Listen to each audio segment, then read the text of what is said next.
thank you very much for the warm welcome, and thank you very much for the invitation to speak to you today. I'm very curious to engage with you.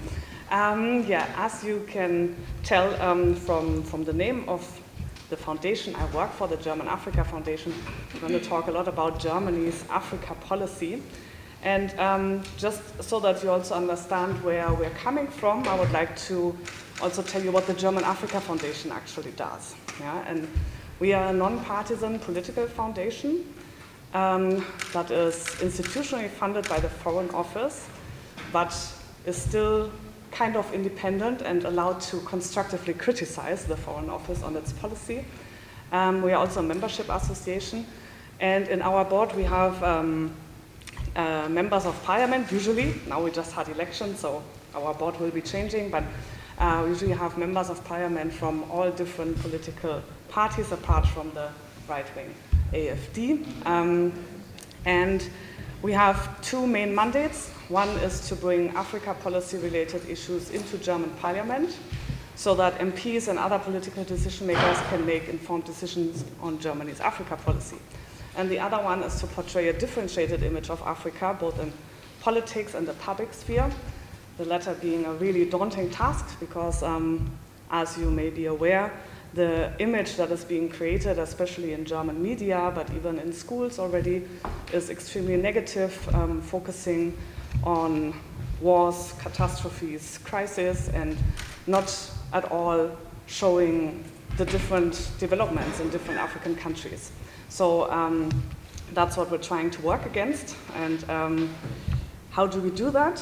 We have different tools. So for one, we organize political discussions, parliamentary breakfasts, conferences, mainly in parliament or close to parliament, whereby we always have African experts, politicians, academia, etc., speaking to the German political decision makers on different topics. It can be very broad topics, like, for example, Germany's Africa policy now with the new government, but it can also be bilateral topics like elections in South Africa, etc.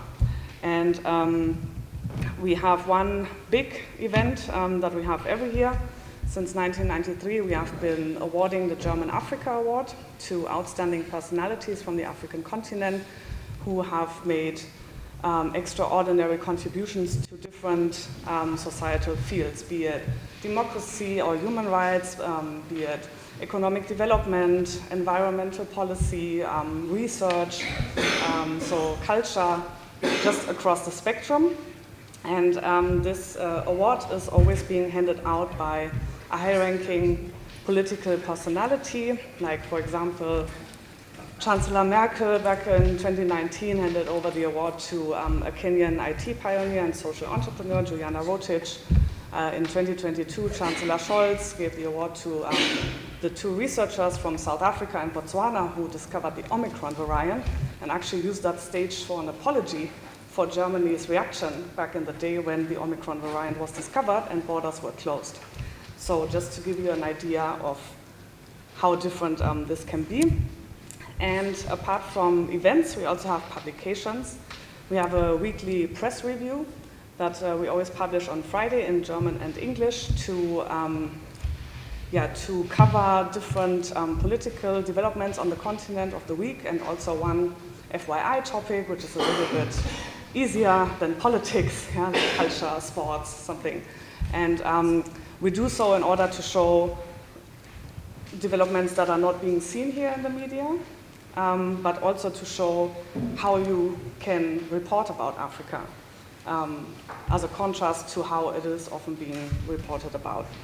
And we have policy briefs that don't come out that regularly, where we give policy recommendations. We can have authors from outside or also write our own. And we have our yearbook, in which we combine contributions from German or also European and African experts, either be it politicians, be it, again, academia, on very different topics. So this is, in a nutshell, what we do. And since we are only based in Berlin, it is very important for us to work together with partners who are present on the continent so that we get the African expertise here into the sphere. Like, for example, yesterday we had a parliamentary breakfast on the question of access to capital markets for African countries, which is much more expensive than for nations like Germany.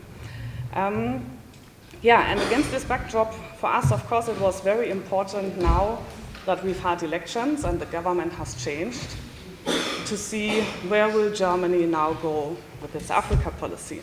And so my colleague Larissa, who's also here with us today, and we wrote this short policy brief on Germany's Africa policy in transition, impulses for a future-oriented partnership. And there are some impulses I would like to share with you. Of course, it's not an exhaustive list.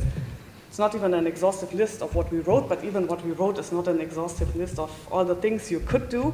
But of course, you always have to focus on a few things. And I mean, it was already also now talked about here, and it's no big secret, the times we are living in right now, and with the different multiple threats to multilateralism, that we really strongly believe that Germany, when working together with the African continent, should strengthen multilateralism.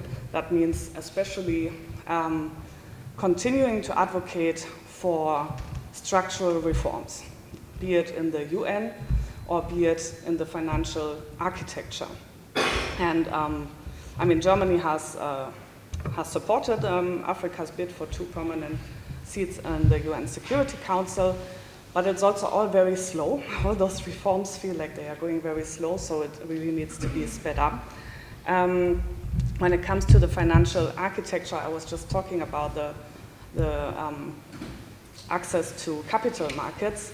Germany could really use its voice to change the methodology of current credit rating agencies, which is perceived as being unfair also to African contexts, because they don't take the context of African countries into real account, and then African countries get worse ratings than others, and that means, of course, their access to the capital market is more expensive.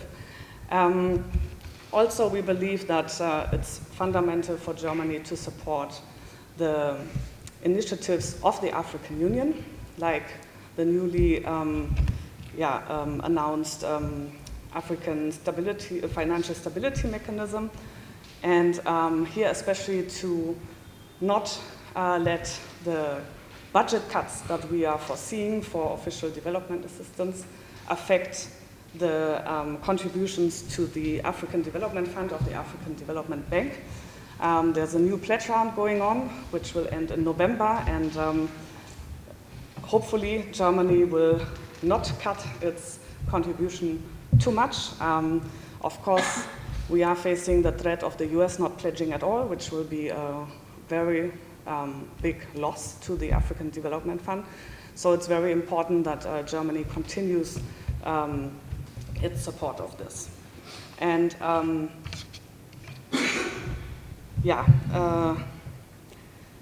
we do believe that it was a good sign from Germany to reaffirm its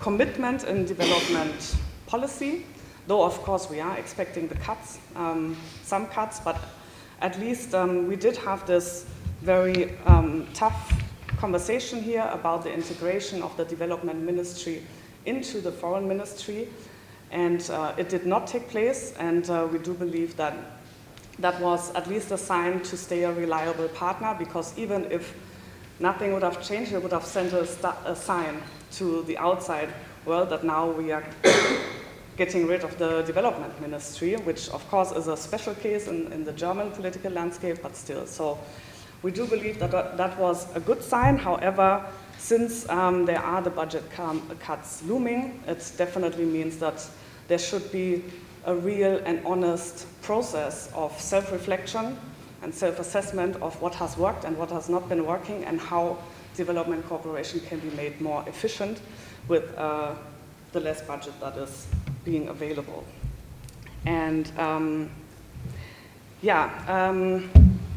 in the past, we have seen in Germany, unfortunately, that Africa policy was not very coherent between the different ministries. we've had different concept papers, strategies, initiatives, programs, all scattered among different ministries, not just the BMZ and the Foreign Ministry, but also others. So we definitely believe that we need more coherence.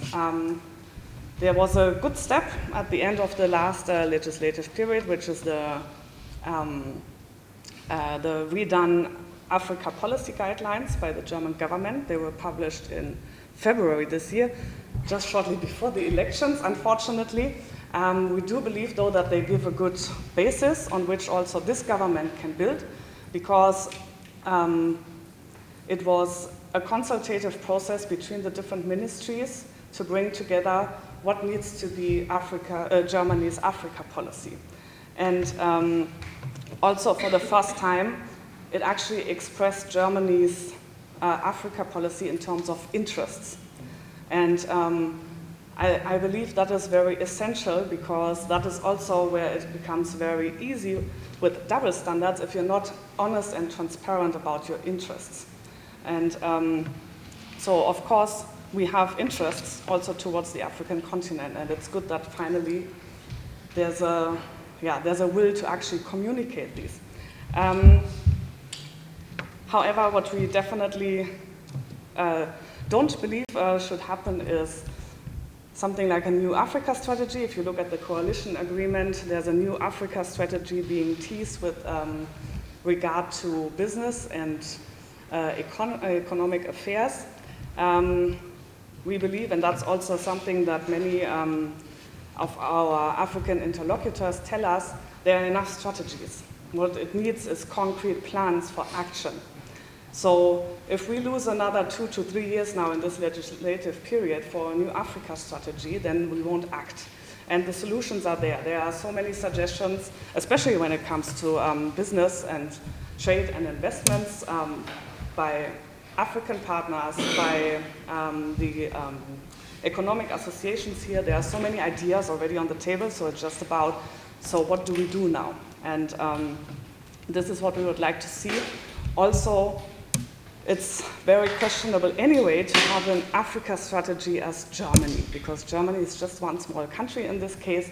Africa is a whole continent, and we believe it would be way more effective to actually look more into regional contexts as Germany. If you are the European Union and the African Union, you can have strategies for each other. Yeah? But for Germany, it would be better to look into regional contexts so that you can also apply the tools that you want to, or the concrete measures that you want to make to the regional contexts. So while we are skeptical about this teased strategy towards economic and business activities, I do believe it is correct what the coalition agreement says, that there needs to be a stronger connection between development cooperation and economic activities, because that's also something, it doesn't matter which partners we have who visit us, they all want more economic relations between Germany and their respective country on the African continent, be it with trade, be it with investment, especially in local value chains. And I think this is where there's still a lot of potential, especially since Germany's economy, or the backbone of Germany's economy is small and medium-sized enterprises. So to work together with local enterprises and establish those value chains is something where Germany can definitely still get more engaged in. It's also something where I believe the diaspora still has a bigger role to play and should be recognized by Germany's policymakers to be the bridge builders they can be, because a while ago we commissioned a study that looked at why do German businesses not invest in Africa? And it found that one of the biggest issues is the image of Africa for and for the owners of enterprises. And so we believe that the diaspora plays a big role in changing this image and making markets, African markets, accessible to German entrepreneurs, if that is, of course, wished for from the African country as well. When it comes to business, we of course also have to look at skilled labor migration. I think it was already mentioned here a little bit. We are an aging society. But of course the question is, how do you make it a win-win situation? Sadly, when it comes to migration in general, I believe that politicians here are more driven by public discourse than leading public discourse. So there are narratives about migration here that do not work, that are not correct. Yeah? When you ask a common German person, they will believe that there are so many Africans that want to leave Africa and come here. But if you look at the real numbers of migration, most Africans migrate within the African continent, and of global migrants, Africans are actually a very small portion. So we believe that this, unfortunately, also is one of the reasons why we have a terrible welcoming culture. I don't know what your image of Germany actually is, but if you don't have a welcoming culture, you're not attractive to skilled labor. Why would you come here if you are being not treated nice, if you have problems looking for a flat because they can tell you are a foreigner, you know? So we believe that their policymakers still have to do way more than they are doing right now. There needs to be programs for integration, etc. And also here, of course, there are diaspora organizations that work exactly at this point of bringing together migrants and the people who already live here. And I believe there's a lot more that can be done in that regard. Also, I believe these false narratives that we have are part of why we have a very restrictive visa policy, which is also a big problem where we always advocate for change. Because if you look at the numbers there, in 2022, 30% of all Schengen visa applications from African countries were rejected. And that is way more than the global average of 17.5%. And I don't know how it was for anyone here applying for a visa, but we definitely know from our partners there have been cases where, of course, like for example, some visitors from East Africa for a trade fair here in Berlin, they were denied the visa. They had already paid 2,000 euros for their stand at the trade fair, and then they couldn't come. We've had like a delegation whereby, because they were given day-to-day visa, it was 1 day short, the program had to be cut short. This also happens to politicians, by the way. We also hear these complaints from African embassies when they have their directors from the foreign office coming or something, not the minister, but you know, like two layers down. And of course, to be honest, you cannot say we want a partnership with Africa and have such a visa policy. It doesn't work.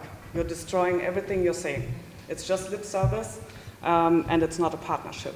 So we believe that there could be the solution of, there's like a discretionary scope you actually have. They would always tell you, yeah, but it's Schengen rules and these are the rules. But they do have discretionary scope at the embassies, and they should make more use of that, so as to foster people-to-people exchange.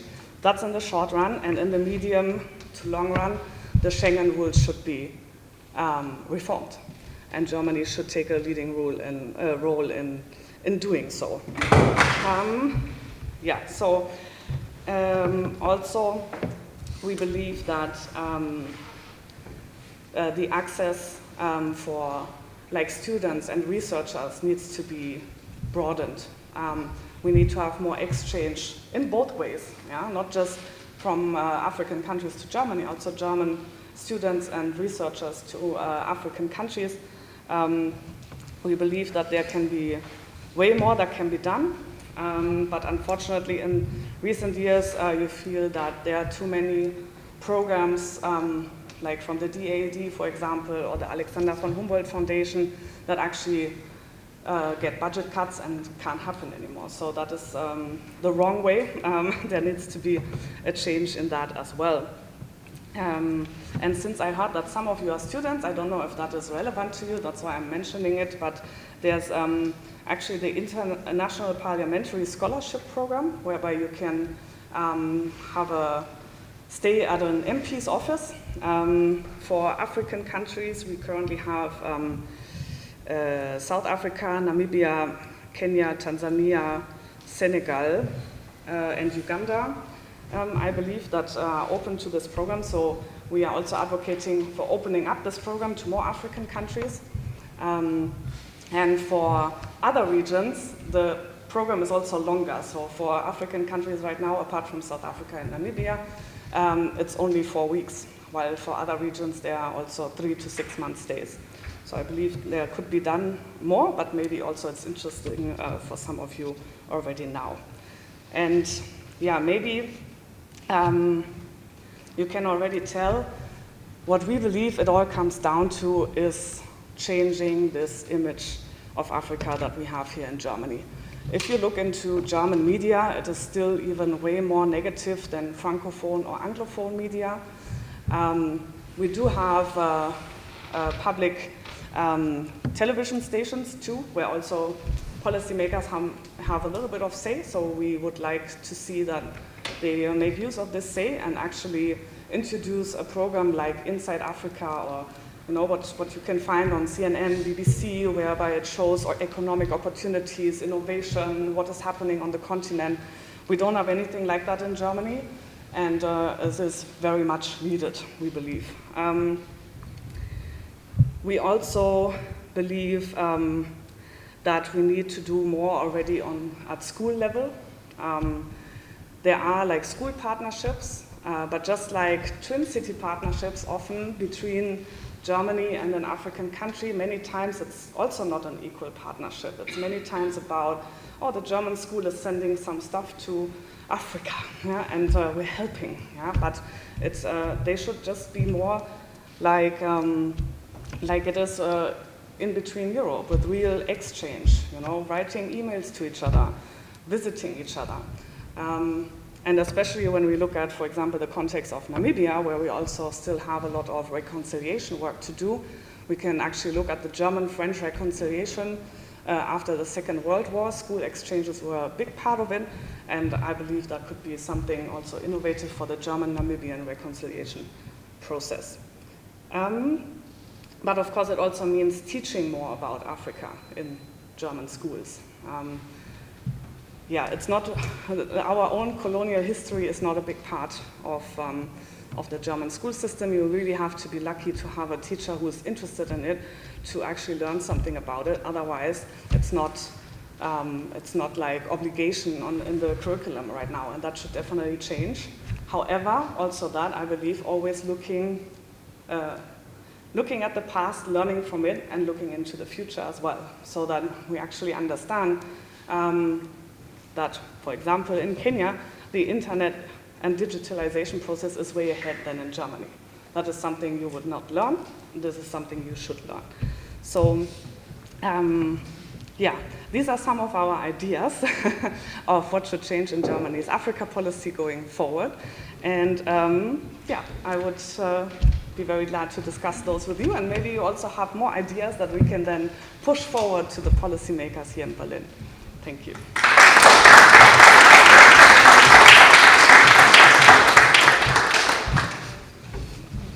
Yeah, a question there and then here. Yeah. Thank you very much for a wonderful presentation. My name is Antonia. I'm a diplomat at the Nigerian Embassy. I'm also a military officer. In the course of your presentation, you actually mentioned two things that are been of concern. So I want to know what exactly, sometimes people can say these things, but what exactly are the policies of what is the German government doing to solve this problem? Now, the first one, a lot of military officers come here for courses, and so sometimes they give them just, let me say, if the course is 2 weeks, they just give them 2 weeks visa. Sometimes the visa ends the day the course is finishing. Yeah. And they'll have to leave. So it's a big challenge because I don't know why that is done. And it's not a good thing because someone is coming here for a course and the person is leaving the day because it's finishing. What if something happens and the person has to leave the next day? Why that short the duration? If you give the person, if someone comes for a 2 weeks course and you give the person maybe 1 month visa, I don't think that's bad, because after the course, the person might want to explore the city or the place. So it's part of learning, part of integration. So why I don't use the harsh word. Why the stiff policy when it comes to visa? Because those people, they're not coming. I'm a military officer. I'm going to be a wing commander. That's a lieutenant colonel. I spent many years in the service, so it's not like I'm coming here to just come and stay or asylum or something. Yeah. So why the stiff policy when it comes to the visa process? That's one. Then two, school. I know a lot of people that have applied, paid their school fees, even private school fees that they pay sometimes 14,000 euro and all that. Many people have paid for this school fees, and sometimes it takes them a year to get a visa. Yeah. No, not even a visa. It takes them a year to get an appointment.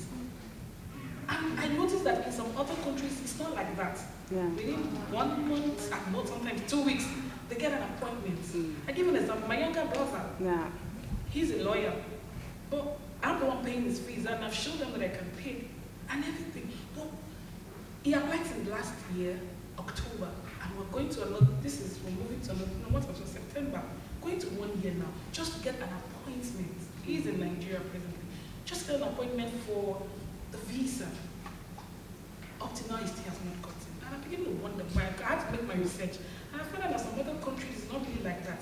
Yeah. So why is he restricted to Nigeria?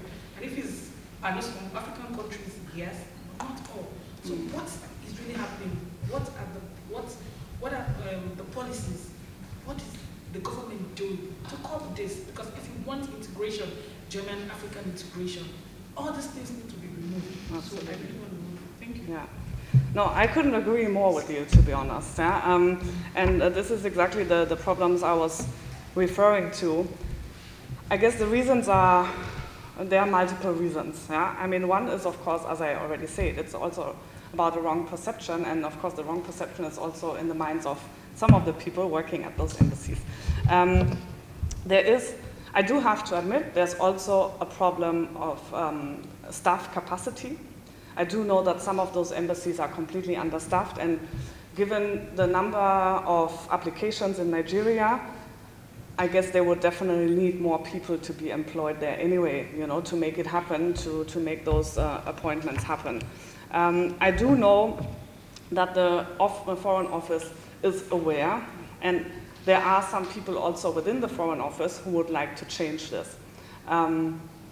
And one of the processes to change it is the digitalization process. And I'm not sure how it is in Nigeria right now, but for example, I know in Kenya the visa process has been digitalized and it has become much better when it comes to appointments. Also, it's being outsourced. It's not the applications are not done at the embassy, but at a company, and that has definitely helped the availability of appointments, which in other cases is still a problem, and in Kenya also used to be a problem. It was the same thing. For 3 months, the window was 3 months, you wouldn't find an appointment, and you would have to sit there in the morning and refresh and hope that someone cancels the appointment.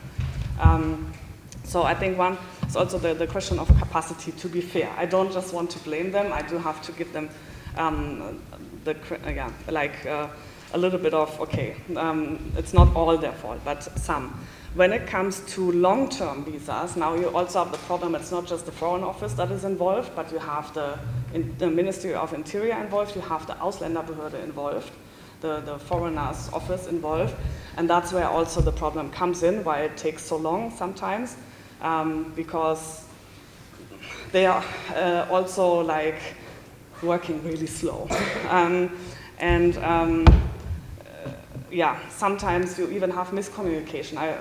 We've actually had it personally ourselves when we had a fellow from the Alexander von Humboldt Foundation. There was miscommunication between the Foreigners Office and the embassy, and for 6 weeks, nothing was done on the application, and the program was already supposed to start. So unfortunately, there are also such mistakes that happen. And theoretically, they would need way more staff in all of those offices. Is that going to come? Probably not. The digitalization might help, but also, as you say, with the day-specific thing, exactly. I mean, it's the sign we're sending, the signal we're sending with that is basically we don't want you here. And on top of that, it's so stupid because this is a person who is coming here, might be a tourist for 1 week. It's good for our economy. It's completely absurd. Yeah, we're really actually hurting ourselves with that. And I think that's what I meant with the discretionary scope. They should make much more use of that. And it needs a directive from someone at the Foreign Office to tell the embassies, make more use of that. We want these people to come longer. We want them to come explore and then go back, yeah. I hope then, but yeah, it's still a long way to go. But I believe it's good to actually voice those cases, because especially also publicly. Because one thing that we don't want right now, or like that politicians don't want right now, is bad publicity.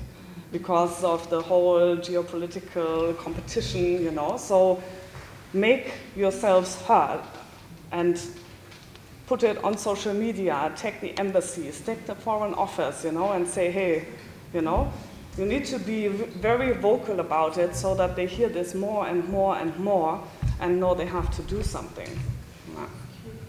Sorry, first there was here the question, yeah. Yeah, hello, I'm Saman from Afghanistan. I have two questions. First question is this, that what was the motivation behind establishing this foundation? Why Africa? Mm-hmm. And the other question is this, that how does the foundation collaborate with the African institution and with civil society groups in Africa, not with the local organizations that you're directly in touch with them? And are you is it enough for the Germany to only contact with the institutions, or the civil society is also important? Yeah. Okay, for the first question, how we were founded is very different than how we are now. We were founded in 1978 by a group of conservative politicians, and this was initially a conservative foundation, and a very conservative foundation. And this only changed in the 90s when our now honorary president from the Christian Democrats decided, no, this is not the way to go. We need to be a non-partisan political foundation. We need to have members of parliament from all democratic parties. And this is how it changed. Yeah? Why Africa? I mean, there are such foundations also for other areas, though one has to admit, mostly otherwise it's bilateral, and this one is dealing with a full continent. Of course, that's also kind of telling you where Germany is coming from in its thought on the African continent. Now, yes, civil society is for us very important. But again, the same way we are non-partisan internally, we are also non-partisan externally. So it means we do also cooperate with the African Diplomatic Corps actually very closely. When they have delegations coming, we can, for example, organize a breakfast or a lunch in parliament, and let them meet parliamentarians. We have had, we worked together with the political foundations that are party-bound, with all the different ones. When they have opposition politicians, we can also, for example, host them. And of course, also we have many of those discussions with voices from civil society. That then, like also the breakfast we had yesterday was actually the Africa director from the One campaign, for example. Yeah? We do depend on our partners to tell us who to invite. Yeah? And of course also our German Africa Award winners, we often have winners from civil society. Yeah? Or for example, we had from Cameroon the National Women Convention for Peace, yeah, which is a group of women organizations coming together. They won the award 2 years ago. So that's also how then we get more and more contacts into civil society. The more we meet people, or the more we go to events also like this, you know. And this is, yeah, for us it's extremely important to establish those links and connections so that then we can give the platform to them to meet with the decision makers here. Yes. So I saw one there are so many, but yeah, I think there is. So my question was just simple. My name is Wilfried, I'm from the Democratic Republic of Congo. I just wanted to know briefly, currently what specific country does the German African Foundation focusing on working on? And then what are one tremendous project you've been achieving recently? What are, sorry? What are tremendous project you've been achieving in one of those countries? I mean, currently, no, we don't really have a country that we have a specific focus on right now. Last year, there was quite a big focus on South Africa because they had elections. And of course, now it continues a little bit because they have the G20 presidency. But it really depends. For example, we also had a recent event on Sudan because there needs to be more light shed on Sudan. And actually, the topic was how civil society in Sudan can contribute to peace. So it depends always a little bit on what is also on the agenda right now. We were supposed to do an event with the foreign minister from DR Congo 2 weeks ago, but then there were short-term changes, so we couldn't do that, but we would have actually had an event on DR Congo as well this year. So it really also depends on what is right now relevant for politicians, what is relevant but not being seen, and who's also coming maybe, you know, with whom we can work together. So yeah, it's very diverse. Yeah, and of course the German Africa Award always sheds a light on that particular country. Like last year it was the mayor of Freetown in Sierra Leone, so we had a big focus on Sierra Leone in that year, for example. Tremendous projects, I would say also the German Africa Award is one, because it shows positive developments on the continent, also solutions on the continent that are not just relevant in that specific local context, but actually to the world, you know, where we also as Germany can learn something from. Like for example with the Omicron researchers, how they were able to detect the variant that was already in Europe before and was not detected, you know, is something that we could learn from because of how they were running their research together. Yeah? So that is definitely something I would say that is tremendous. Otherwise, it always also, our events, I believe, are also always important when they bring the right people together.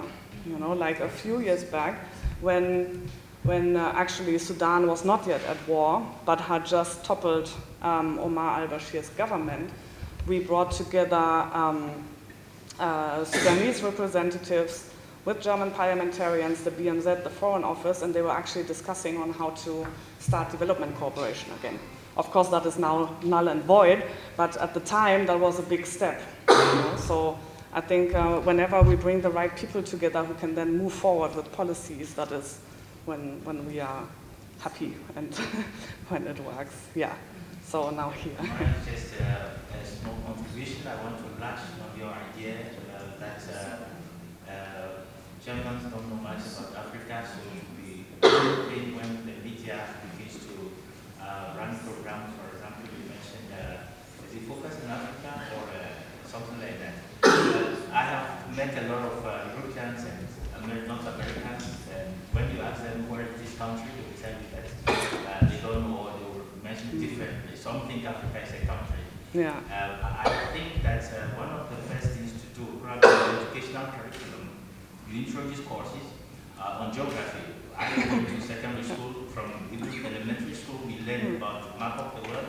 We know the capital cities, the languages spoken and all that. Apparently, the generation of today, mostly from the West, don't know much about Africa. Apart from what I believe the political class are interested in, as the minerals. Yeah. So that's one thing. The next thing I think is we should find a way of promoting youth-to-youth engagement diplomacy, where not just within academia or between universities, but sister city programs where young people can have the chance to visit Africa. I think it's a good thing for Europe in the future. Absolutely. Because what's happening now, some of us we are afraid. I mean, the tension between Europe and Russia is not something that sounds good for tomorrow. We don't wish on the West.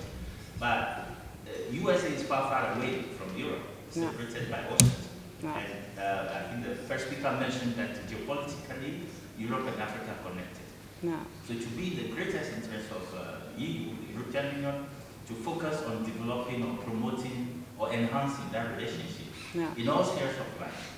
And you can come to Africa. Africa is the most welcoming continent in the world. Absolutely. And let the young people of today come to discover Africa. And I believe when they become leaders tomorrow, that relationship can remain and enhance, so that they come and then they invest here. They can, if there's the unforeseen happens, they can come and take refuge, in Africa. We don't wish for the West, but they are always welcome to come. I also have that plan always to go back to Kenya in case that happens. Just to conclude, the West tourists don't come out of Africa. The things that are shown on CNN, the Western media, it's all about conflict and wars. We have beautiful places now. Absolutely. We live with nature. We are in harmony with nature. So these are the stories that should come out as well. Because even in the United States, in Europe, there are dangers everywhere. Knife attacks, mass killings, and all that. But rarely do you see those in Africa. It doesn't have trouble. But Africa is much more at peace than the isolated piece of conflict. Absolutely. No, I mean, just to add on the young people exchange, we actually also advocate for this program I was just talking about to the German parliament, to make it the other way around. To have German young students go to African parliaments and do an internship there, for example. So I think there are so many possibilities indeed how you can foster the youth exchange apart from those volunteer projects, which is also, anyway, if I get into that, then we will be here for too long. But I can still see 3 questions. Yes. Thank you. From the Sunday fellowship from Nigeria, actually critical thinking in line vis-a-vis strategic partnership is bringing to the fore that the strategic partnership seems to be one-sided in terms of the dividends. Therefore, you now find the young Africans, Nigerians, believing that what the whole setup is about is making easy access for the Western world to Africa for exploration, for exploitation. Therefore, there will be need, a sick need for balancing these interests. If we have to come to table that, let us eat together, and I bring the food to the table, and you are bringing nothing, so to say, and you say we are eating our food. No, you are actually eating my food. But under the pretense that we are working together. That's the picture in the minds of the young Nigerians and Africa. And the rider is a rider to what she said. Oh, come, we are integrating together. Oh, everybody has opportunity coming to me and going to you. Yet, you tighten the belt of reducing accessibility. And moreover, the young Africans and young Nigerians are of the opinion that visa processing and procurement is now a revenue generation scheme for the Western world. That's a bad perception if it is not corrected. You apply for visa, you apply for visa, you are denied visa, you are also denied the refund of your money. It's double jeopardy in the minds of the African.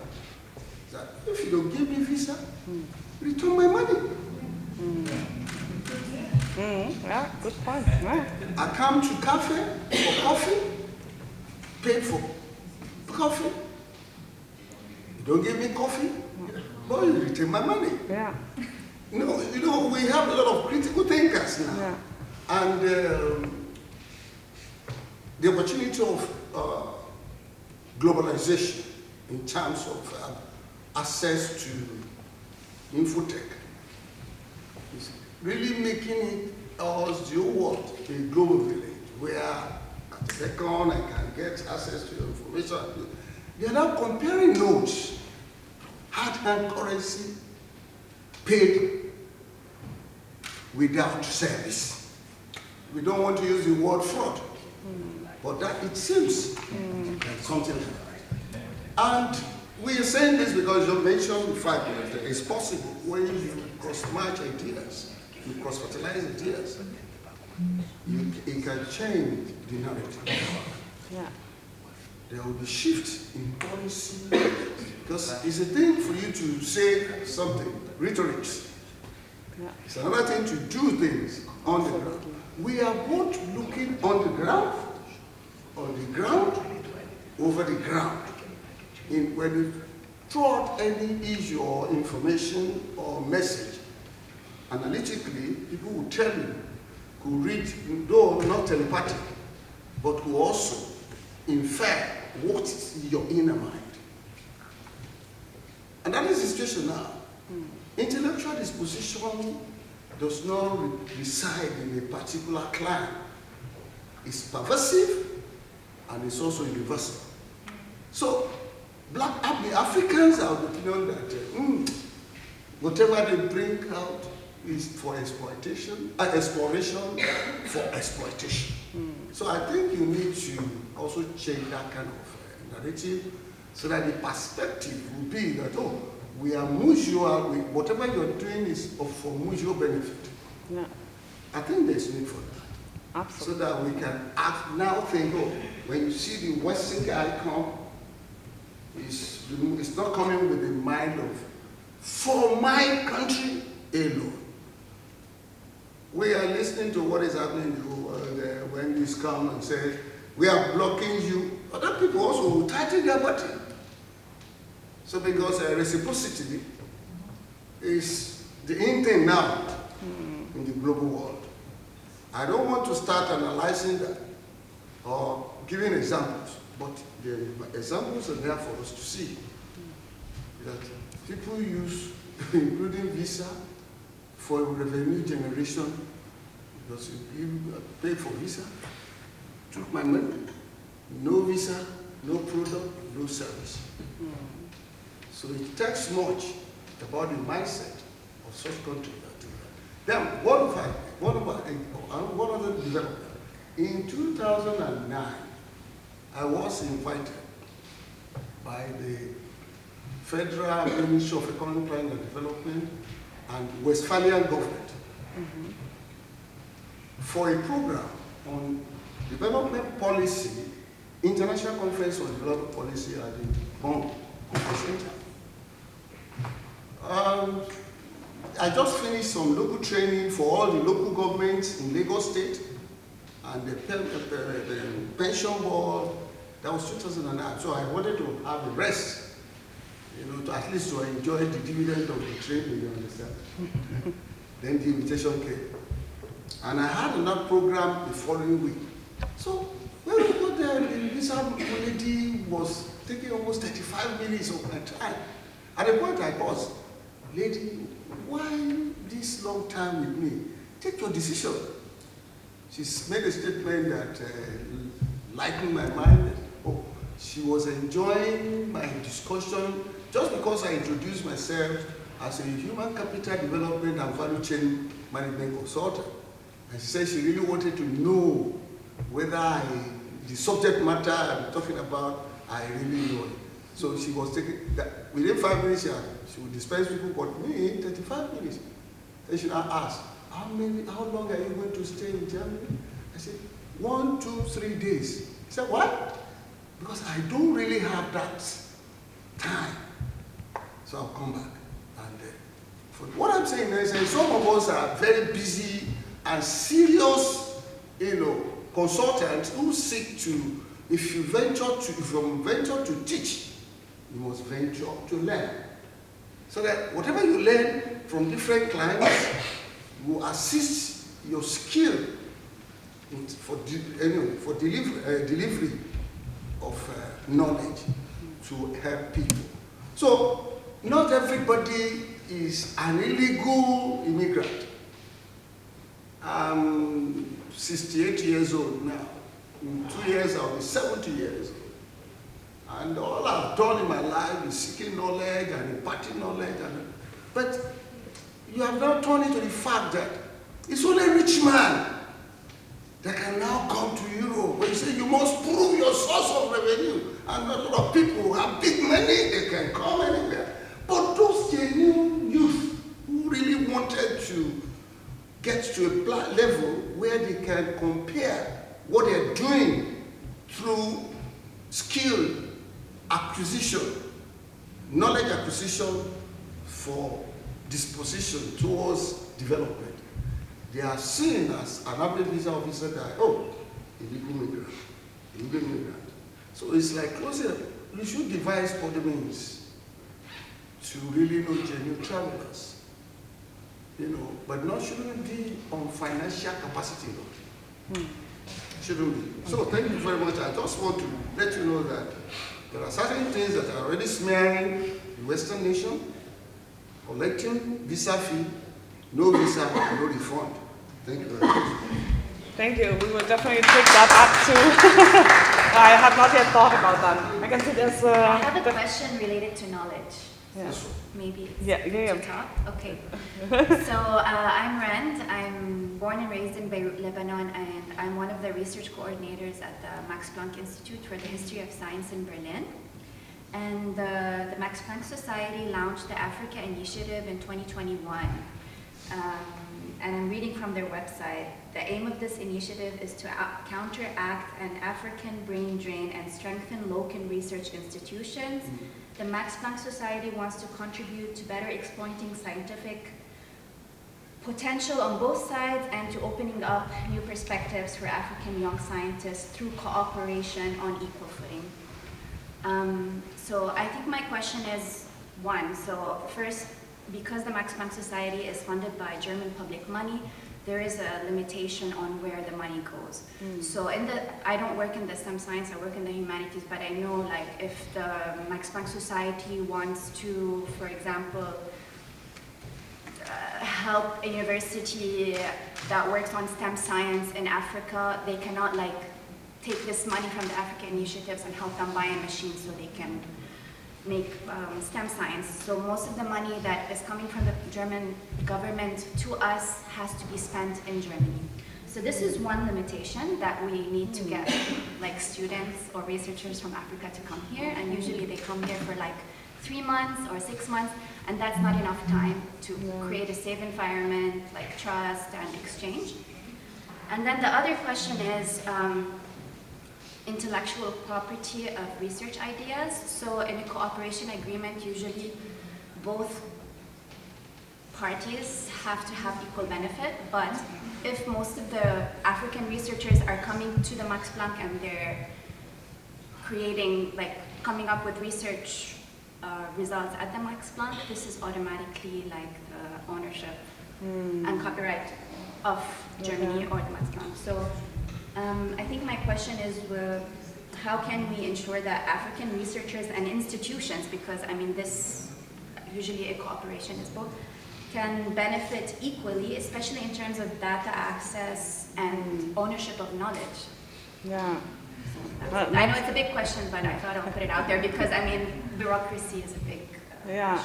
No, I mean, that's interesting because I wasn't aware about this case, and I don't think I have the answer for you, personally, but I just know that, for example, the Ministry of, now I think it's different, but it was the Ministry of Education and Science and Research, in the last legislative period, and they have an award that goes out to collaborations between an African university and a German university that have a project together. And they actually, as far as I know, that is really shared. So I know that there must be ways, you know, because they managed to negotiate this. They get 150,000 euros actually per project. They had 6 awardees in December, whereby the collaboration comes out with a product that can be sold on the market. So it's also a little bit specific, but I know that there it works and it's really shared. So maybe that's somewhere to look into at how that worked and how that was negotiated. Okay, so I think